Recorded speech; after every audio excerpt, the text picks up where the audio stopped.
হাত দিলাম, পা দিলাম, তোর হাড্ডি শক্ত বানাইলাম। বান্দা আস্তে আস্তে তোরে যৌবন দিলাম, বুঝ দিলাম। অথচ যখনই দুনিয়ার স্বাদ বুঝে গেছ, আমি আল্লাহকে ভুলে গেলি কেমনে? কাইফা তাকফুরুনা বিল্লাহ, এত নাফরমানি আমি আল্লাহর সঙ্গে কেমনে করো? ওরে বান্দা, সারাদিন কাজ করিস, ক্লান্ত হয়ে যাস, আমি আল্লাহ রাত্র দিলাম বিশ্রামের জন্যে। অথচ আমি আল্লাহ লা তাখুযুহু সিনাতুন ওয়ালা নাওম,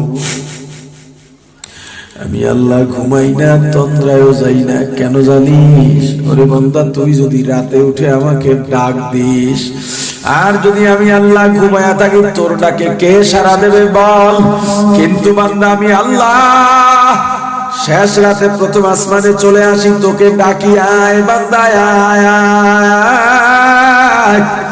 তোর কি লাগবে আমাকে বল? ঘুম তো কম ঘুমাস নাই, জীবনটা তো দুনিয়ার জন্য কম ব্যয় করিস নাই। এ বান্দা আয় আয়, আমি আল্লাহকে বল, আমি আল্লাহর ছেলে নাই, মেয়ে নাই, মা নাই, বাবা নাই। আমাকে কেউ মা ডাকে না, বাবা ডাকে না, আমিও কাউকে মা ডাকি না, বাবা ডাকি না। এগুলো আমার কাছে পছন্দ না। বান্দা, তুই যদি আমি আল্লাহকে একবার আল্লাহ বলে ডাক দিস, আমি আল্লাহ সঙ্গে সঙ্গে 10টা মতান্তরে 100টা জবাব দিয়ে দেব।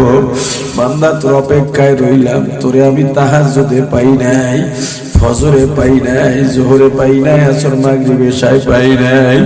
বান্দারে ওয়াজে ডাকছি পাই নাই, চরবনায় ডাকছি পাই নাই, ইজতেমায় ডাকছি পাই নাই, রমজানের সাহারিতে ডাকছি পাই নাই।